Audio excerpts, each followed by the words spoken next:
event that brings so many distinguished people together. It's a real honor for me to be moderating this panel of very, very distinguished experts in the field of U.S.-China relations.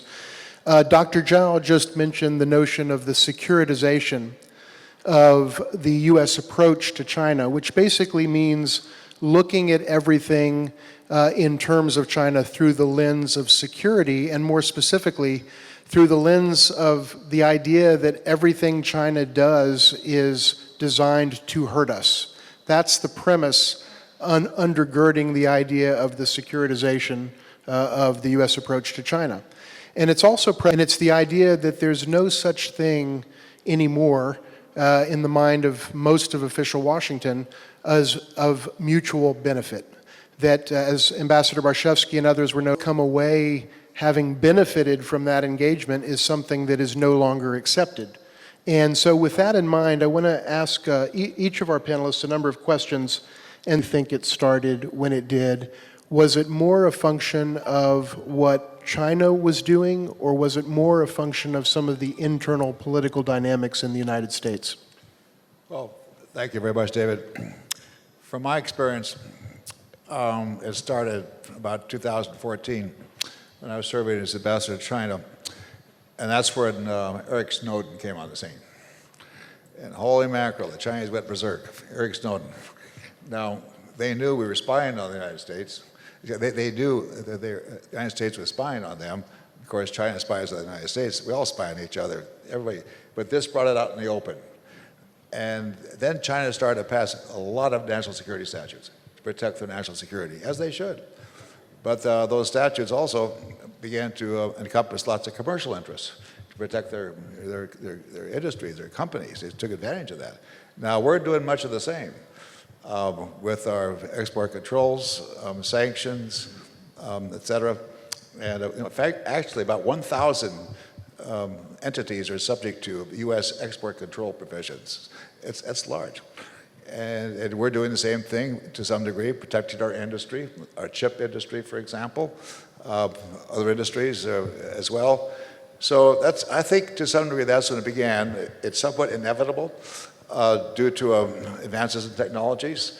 It's somewhat inevitable because there's less travel among our countries. We don't know each other personally quite as much. And I think that trade issues have exacerbated it. Trump in his first term with his 301 tariff provisions, and it didn't turn out too well. And then President Biden maintained those same tariffs, actually made it more difficult for China. And now here we are with Trump's second presidency.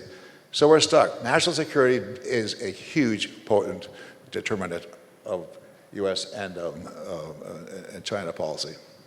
Thank you so much. Chung, do you want to weigh in on kind of what caused this change of heart? Well, first of all, thank you for the invitation. It's really intimidating with so many top-notch China watchers and practitioners in both the panel and also in the audience. Let me first make a distinction between security and the securitization. Security is a legitimate concern. I think that Zhu Feng and I study politics. We now talk about security as a high politics, and the trade, economy, education as low politics. So without high politics, the other things become not as essential. Now, but the problem is, exactly you said, that the securitization, everything through the lens. I agree with Ambassador, Senator. I remember that time that I saw you before you came to China as ambassador. It started to emerge. There's a number of different reasons. There's no single reason. Some because of ignorance, some because of arrogance, some because of fear. I think probably fear carry more weight. Now, around the same time, the so-called Sicilian tramp with Graham Allison's book, although he now revisits that, he may have different thought. It's a very, very important, very, very influential book to see the emerging power and the existing power. So when you look at the existing power and the emerging power, of course, existing power become more fearful. So in that regard, that they particularly want to create a sense that treat China as a new enemy. So when we talk about the new enemy, so the point is people in the business world said when the trade stops, the war will likely start. At the same time, the best thing is to demonize the enemy, just create the enemy, just demonize the other. But the education provided just the other way to promote the mutual understanding, mutual respect.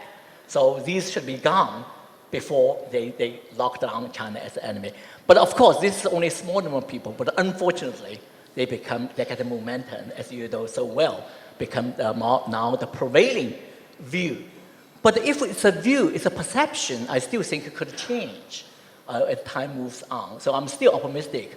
This kind of perception is man-made. When the environment change or the other party be smarter, probably we can challenge that perception in the years to come, but it takes some time. Cheng, thank you so much. And as we go to Stephen, and also to add an element to the question that picks up on something that Cheng just mentioned, and that is, to what degree do you think that the securitization, if you will, of the U.S. lens or approach to China is rooted in genuine and authentic concern about U.S. security versus the idea that it represents a politically expedient thing to do in the context of U.S. politics? And those are two different potential drivers. Stephen, I'm curious what your take is on that, and then Feng as well, please. Thank you, David. I think that the political expedience, actually in both countries, is an important factor in, excuse me, in creating this fixation on national security. I actually think that we've taken the concept of national security too far in masking not just our concerns about others, but problems that we have not attended to ourselves. I think it's important to make the distinction, for example, between economic security and national security. You know, the new buzzword in Washington, even in China I've heard, is that economic security is now national security. And I think that's a cop-out. It means that, you know, if we have problems at home, we can put them under the umbrella of blaming them on others. And I'll just give you my favorite example. In the United States, the original sin of China is our gaping trade deficit. And so, you know, we have trade deficits right now with about, last year, 101 different countries. China is still the biggest, but it's a lot smaller than it used to be because of the tariffs that have been imposed on China. Trade deficits are more a function of our own macroeconomic problems in the United States, namely our low domestic savings driven by massive budget deficits, which will get even worse under the one big, beautiful tax bill that was enacted by President Trump and the Republicans earlier this year. And that tells me that, you know, irrespective of what we do on tariffs, you know, on one country or on a multiple of countries, that the trade deficits will continue to expand as they have since Trump first put the tariffs on in 2018 and 2019. It's expedient for us to blame China because we have not resolved our own budget and savings problem. To be fair, you know, China has used national security to blame the United States for policies aimed at all-around encirclement, containment, and restraint on the Chinese economy, to the point where a couple of years ago Xi Jinping stated that this was a serious issue in leading to China's growth problems. Again, it's an example of taking national security much too far. China's growth problems are largely problems of its own making. It's leaned too much on a producer model and not enough on a consumer model, too much supply, not enough demand, and I would say with all due respect to my Chinese colleagues here at this meeting, that the outcome of the fourth plenum, which is a prelude to what we can expect from the upcoming 15th five-year plan, will be more of the same. And it's a formula that we know very well in China, emphasizing industrial deepening, indigenous innovation, and oh, by the way, we'll give the consumer, a nod here, but rank it number 3 behind the first two. When you emphasize, again, the first two, that's supply. Number 3 is demand. And so by emphasizing supply over demand, China's still going to be an export-led growth model, and the world is going to push back on that and make it very difficult for China to grow. China's got a growth problem, not this year, not next year, but over the medium to longer term. And as long as it continues to rely on this formula and the excuse of using national security to guide and shape its economy, it's not going to get out of that trap. So in both cases, we've taken this concept. I mean, it's perfectly legitimate to worry about national security for defense purposes, but to then equate that with economic security is an example of a concept that has gone much, much too far, in my opinion. Stephen, thanks so much. Feng, I'd like you to weigh on this before we turn to another topic. Okay, from my perspective, securitization is just an accusation of American strategic pounding to China. From the first term Trump administration, it's the first time China was deeply locked into biggest strategic competitor to the United States. So therefore, what happened? It's not just a security concern from the U.S. to China. It's not just some sort of securitization, intervention. It means the Americans-China strategy is completely gone into the new realm. So then I have to say, behind the securitization, the real essence is Americans' strategic containment to China. But the problem is China-U.S. relations completely different from Soviet Union-U.S. relations. We are highly economically independent. Between the 2006 to 2023, China was #1 biggest source of exports to the U.S. So then I have to say, when the strategic definition of our relations completely changed and get into some sort of biggest competitor, that definitely means China is biggest enemy and the biggest threat. So then real essence behind the securitization is decoupling. Then yes, 2 years ago, the Biden administration also mentioned de-risk. But I also want to know what's make the real difference between the decoupling and the de-risk. So far, I have no idea at all, because even the American officials and the governmental members also haven't just offered any unambiguous answer. So that's why I have to say Chinese should just throw out any illusion. Securitization is a very soft, tactical description, but the real essence is Americans' post-China containment. Thanks so much. I know that Chung wants to come in, and Ambassador, I believe you do as well. Chung first. Yeah, I want to comment on my friend Steve Roach. If I understand correctly, you're basically saying that two countries both are problematic in terms of securitization. I disagree. I think they are not in the same level. Of course, early on I mentioned that the security concern is a legitimate concern. Everyone should concern with security. But it's the U.S. want to decouple with China. U.S. want to end the educational exchanges, at least certain corners of the U.S., including October 2018, the White House political team, unanimously voted to end proposed to end the student exchange. And it's the U.S. becoming increasingly in confidence. Maybe you can say China become overconfident in recent years. But it's again, when it's an emerging power, the other is the country faces serious problem. The spread in numerous ways, in terms of bipartisan politics, in terms of racial tensions, in terms of ethnic, economic disparity, in terms of cultural war.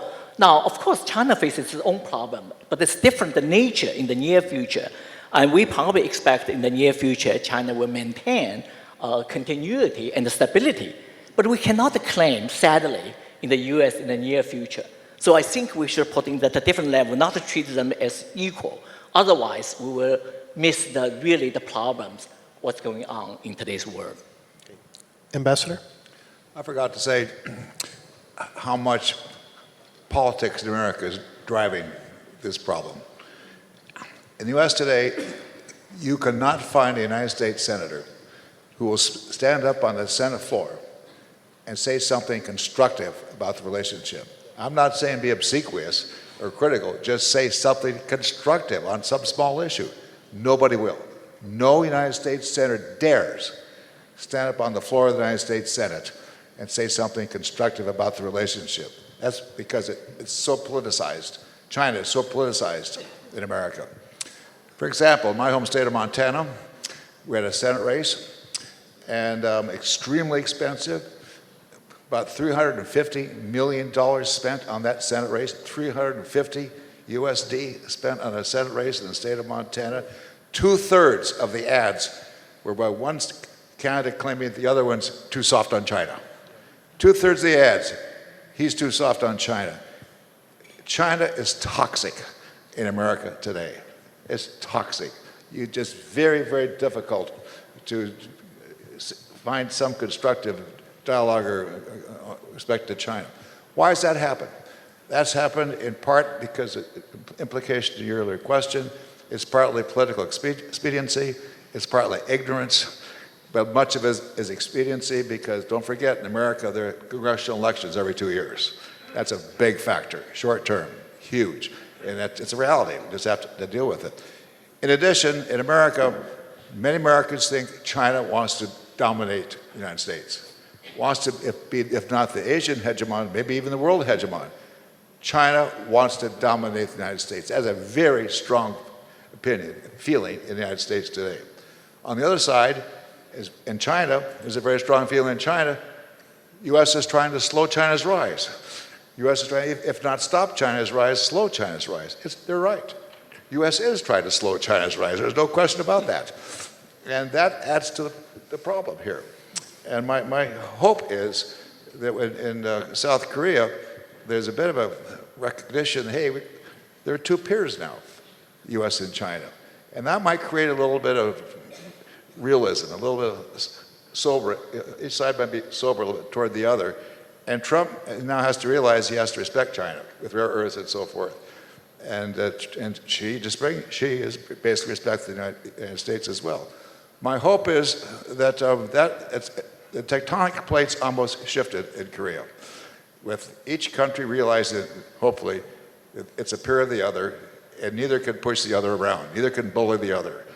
If that's true, and if that recognition takes hold, then maybe we can start to deal with things that are important, and maybe start to realize that everything is not national security. Maybe we got to work on other matters. And that's a whole. I can give you a long list, but that's for another day. But I think that's where we are. Thank you so much. And we know that this notion of securitization has really seeped into the academic world very strongly. So my question to each of you, and maybe we can start with Stephen, and then we'll go to Ambassador Baucus, and then from a different perspective, look at the impact it's had on Cheng and on Feng in terms of how Chinese universities deal with US universities. But my question is, how has this securitization affected your organizations, your universities, your institutes, and to what degree is it coming from federal, or in the case, I would say, of Montana, from the state authorities? We've certainly seen this in Texas. And what is your sense of where this is going from a university standpoint? Let's start with Stephen, who represents Yale University. Thank you, David. I just want to respond one thing that Max said. I totally agree with him that there is not one single senator in the United States who would stand up for China, and I think that's a really good reason to have you run for office again. Not me. No. Oh, just saw a no from his wife. Okay. Don't want to mess with that. I think to your point on securitization and its impact on universities, from my vantage point at Yale, having taught a large class on China for a number of years, and more recently having moved to a smaller China Center at the law school, I don't see a major impact on the security issue with respect to the instruction and discourse amongst the Yale community. I think people want to talk about it. We have national security courses dealing with U.S.-China issues. At one point, one of them was co-taught with a colleague of mine at the law school, along with Jake Sullivan, who went on to be National Security Advisor in the Biden administration. A lot of interest, but no major impact in limiting the intellectual curiosity on the topic, which is, I think, all you can ask for from the standpoint of a university.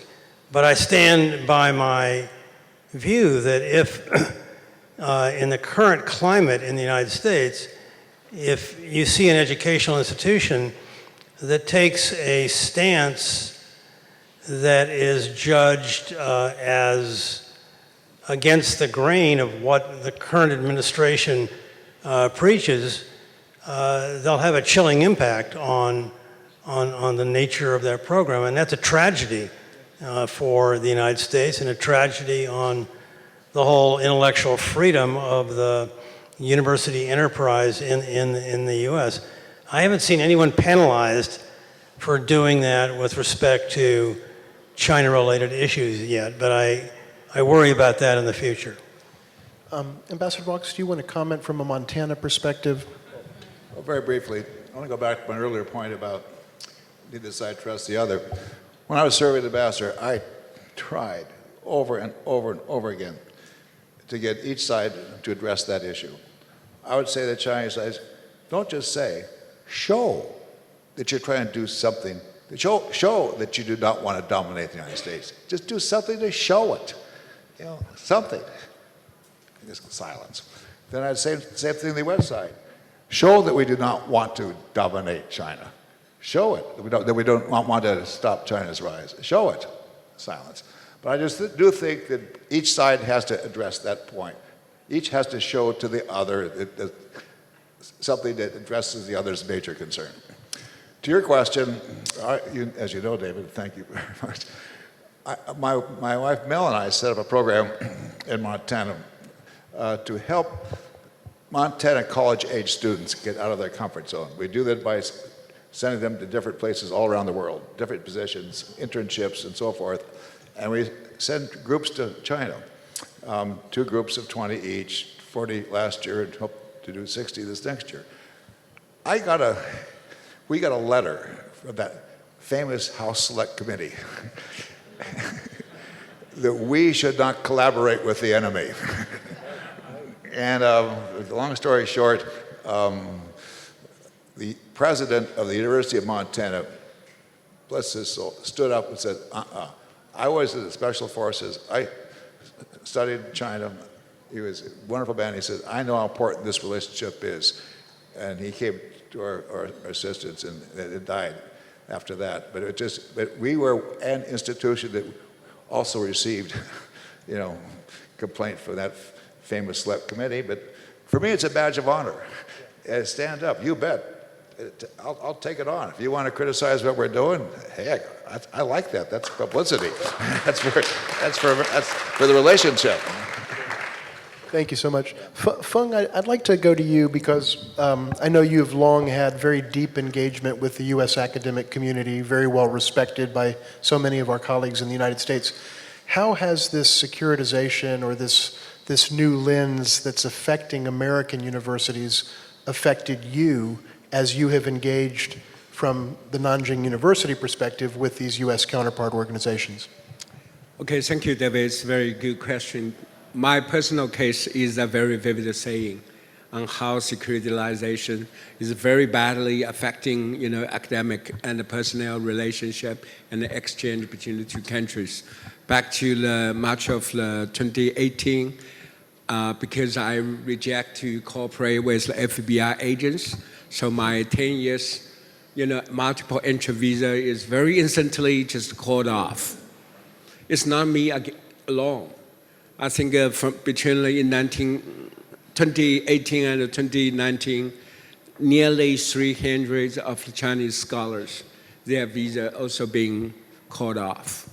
So then I think just as I say, my case, if I couldn't just, the FBI agent just forcefully asked me to cooperate. Other than they consider I'm not friendly to the United States. Of course, I couldn't just move according to their, pressing. Then finally, they consider I was not friendly. So then my 10 years multiple entry visa is instantly canceled. On the other hand, I see, for example, Nanjing University, that was the first joint educational center between the U.S. and China. It's a Nanjing University-based 中美中心. But now I think the number of American students study there is dropping so sharply. So now it's just 20 or 30 person every year. But David knows very well. So it used to be a very shining center for the joint, educational exchange. So then, as I mentioned, so what worries me is not securitization. If securitization couldn't be just modified or mitigated, then we will see it's a very negative spillover effects. Well, finally, just coming together and get some sort of decoupling, just we say spill over to the different fields, not just economically and commercially. Thanks so much. Really appreciate your sharing that experience. Chung, please. Well, certainly both countries can improve. Let me start with China. That I think that 2014, China adopted the foreign NGO law, restrains a lot of activities of foreign registered universities, many other things. I think looking back, they probably should revisit what's the implication. But having said that, U.S. is a different level of the securitization, really went to extreme. Give you a number of examples. I remember that I was at Brookings 7 or 8 years ago. We invited Senator Mark Warner, Democrat senator from Virginia. He basically said every Chinese student is spy because their families live in China. They asked them to steal.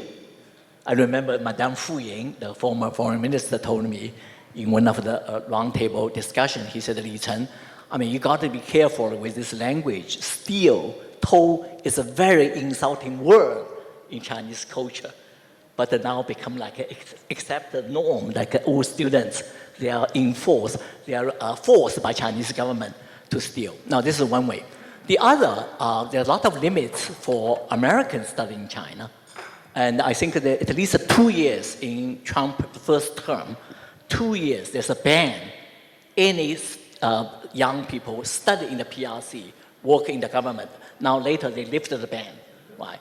So this is terrible things. You need to have knowledge to accept China. Even Swartzman College students, for a while, they banned. Now, of course, the things change. Now many of them work in the Treasury, State Department, even DOD.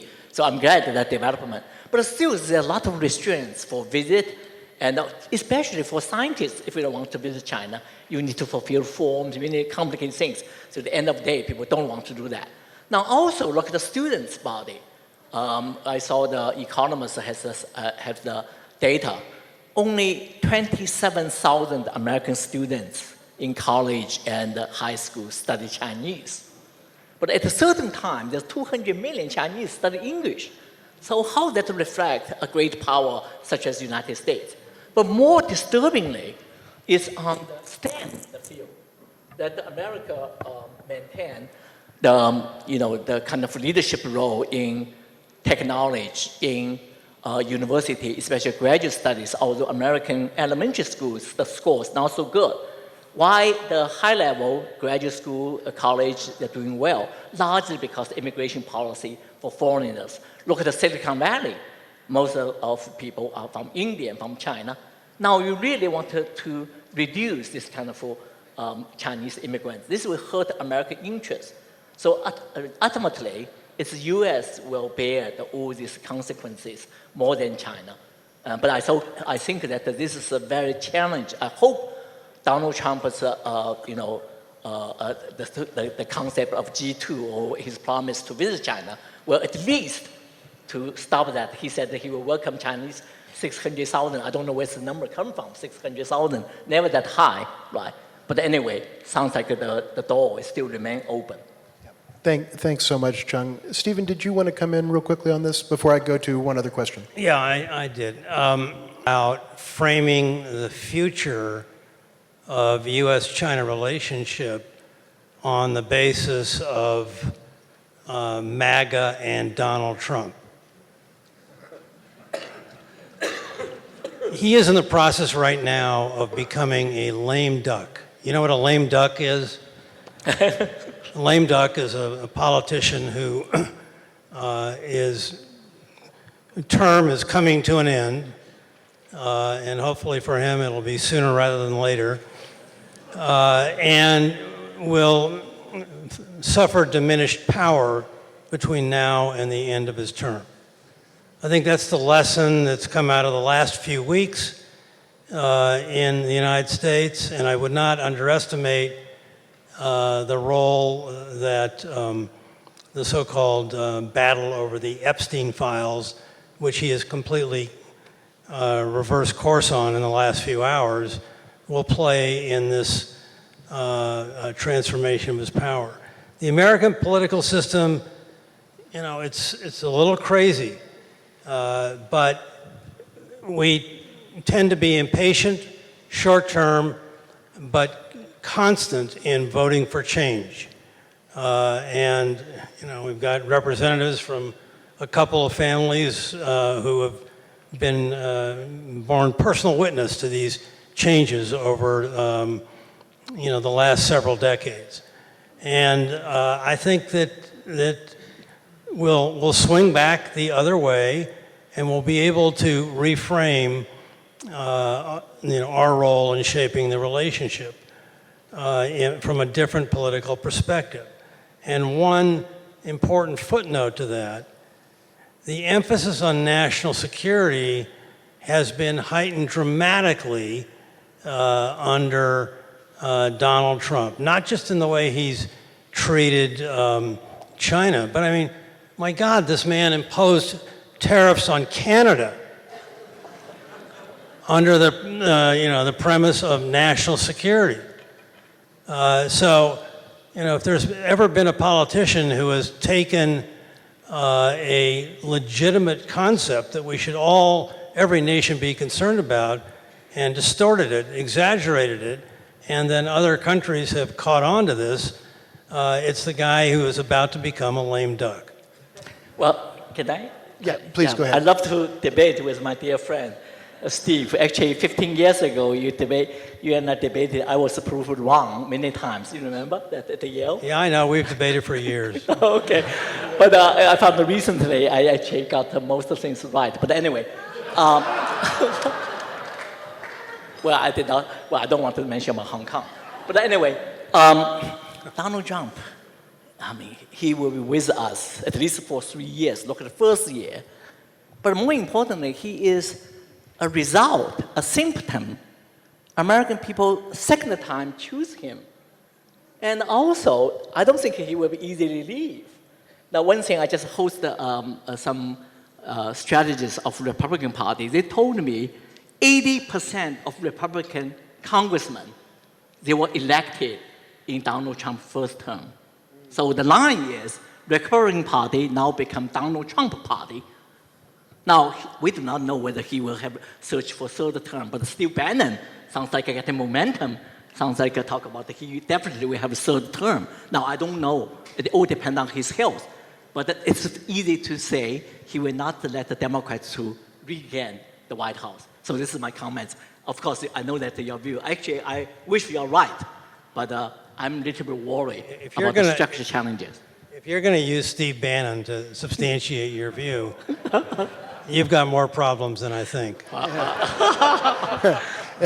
that's the guy made him elected. Ambassador Baucus. I appreciate and generally agree with what Steve said, but this is deeper than Donald Trump. Donald Trump accelerated a trend, and that's a problem. That is, we're becoming decoupled anyway. It's partly due to internet. It's partly due to digitization of data and the economy, and that gets into AI and dual-use technologies and so forth. I mean, in America, when Donald Trump leaves, things might be actually quite difficult to put Humpty Dumpty back together again, because the fear of China is going to still be there. And we have to address that overriding issue. We can talk about how we do it, but I do think that we should not think that when Trump leaves, everything's going to be fine. It will not be fine. We're going to have the same, basically many of the same issues. We've got a few minutes left. I want to just share one data point that may not be generally known here in Hong Kong, and it goes to the issue of the degree to which this securitization trend is seeping from the federal level into the states as well. I'm from the state of Texas. I live in Texas, and one thing that just happened was the Texas legislature passed and the Texas governor signed into law a law that criminalizes Texas cities having sister city relationships with cities from the People's Republic of China. You heard that correctly. It is against the law as a criminal offense for a Texas city to have a sister city relationship with the PRC city, and it caused Austin, San Antonio, Dallas, Houston, and others to literally terminate by October 1st, just last month, their existing relationships. So we're seeing this trickle down into the states. It's not just a federal issue, and it goes to the question of whether this is going to outlast Donald Trump per se. This has taken hold, this mindset has taken hold all across the country. The last question I want to ask, I want to kind of combine 2 points. We've got about 6 minutes left, and I want each of you to respond. Is there any scenario in your view where the United States moves past this current mindset in which we fundamentally frame China as essentially the enemy of the United States, and we frame engagement as collaborating with the enemy? That's the essence of what we're doing now in Washington. Can we get back to the earlier mindset that engagement was good and value-adding and worth doing, or not? Or have we crossed a Rubicon? And the operative question is, what can each of us as individuals and each of us as organizations, so the organizations we represent, do to help move us back in a more constructive direction? One last data point just to insert into this for you to comment on if you'd like. I think many of us are aware that there was a Chicago Council on Global Affairs public opinion survey that was recently published that, to the surprise of many, indicated that 52% of Americans want to see the U.S.-China relationship move in a direction that is more cooperative and more friendly. That was a surprising result for many of us that have seen some very negative polling data. How does that potentially affect the U.S. federal government's and U.S. society's view in terms of China? Let's start with Zhu Feng, then we'll go to Stephen, and then Chung, and then Ambassador Baucus. And we've got about 4 minutes, so maybe about a minute each. Okay, David, you mentioned a very interesting parallel. We also recognize the Chicago Foreign Policy Council's recent polling outcome is truly very encouraging. But the problem is, in one way, you will be going up to the Washington, D.C. and very, visibly and also effectively affecting the Americans' elite politics, China mood, and the China psyche. But what worries me most for the time being is trade and tariff war between the two sides. The Busan summit meeting just make it just periodically just terminate, but it doesn't mean we also come to any conclusion. So if the economic trading relations is truly going worse, I think the decoupling may be not far. That will be a big, big beat to our relations. Thank you so much. Stephen. Your premise is correct that there's no constituency in favor of re-engagement. It's a point that Max made as well with respect to the U.S. Senate.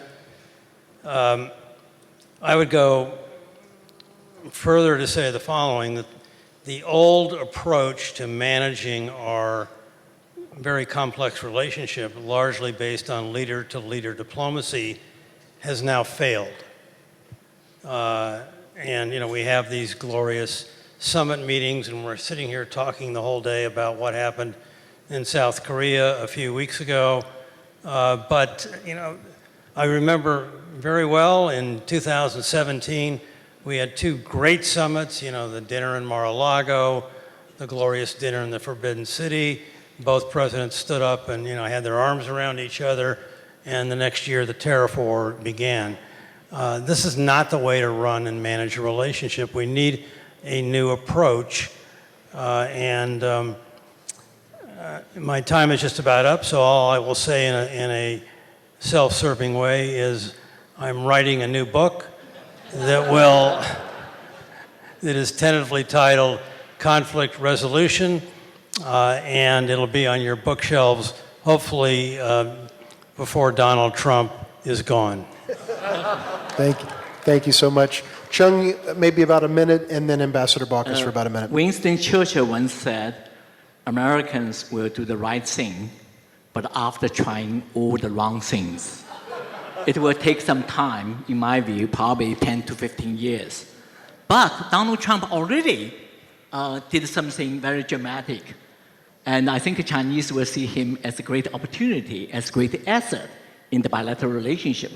I remember Dr. Kissinger once told me, he said the summit by the top leaders, the way they handle very different. Americans usually put on the issues, whether it be human rights issue, economic issue, South China Sea issue, Taiwan issue.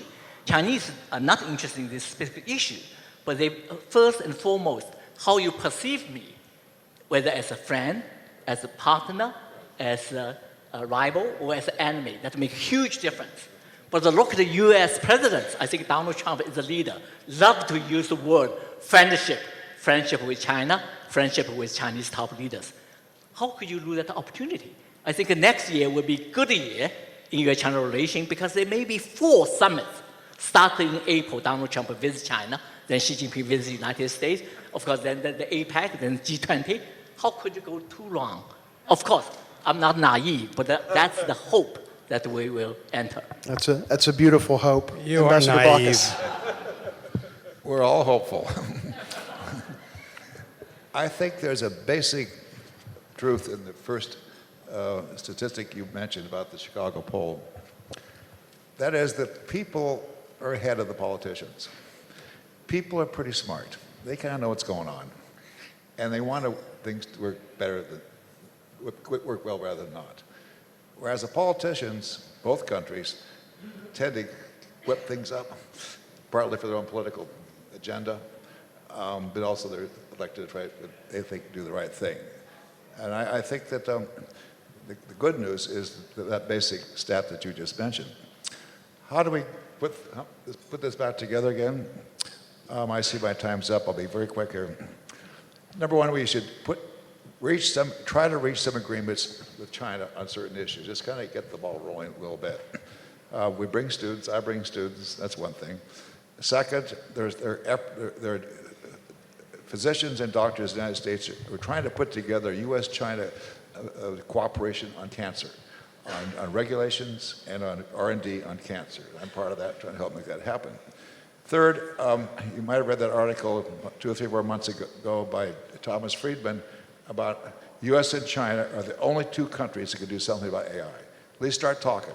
Try to put some ethics into the algorithms. Just try. Just get things started. Try. Add to that, one idea I have is CFIUS is a problem for Chinese companies going to America. We need something to try on the constructive side. When I was serving in Beijing, we had the bilateral investment treaty talks where we would agree both countries on what areas we could invest in. The Chinese really wanted that, and slowly that started to fall out. I think we should try to resurrect that. Some kind of talks on bilateral investment. Which areas could we, or green, in the larger sense, which areas can we really invest in and get that started? We've reached the end of our panel. I want to thank our very distinguished panelists. Thank you so much. And I want to say one last thing. China cannot be all that it was meant to be without America. And it was meant to be without China. We need each other. We have to get this right. And I'm really proud to fight alongside all of you and all of you in this room for the China relationship. We have to fight, we have to win, and we will win. Thank you so much.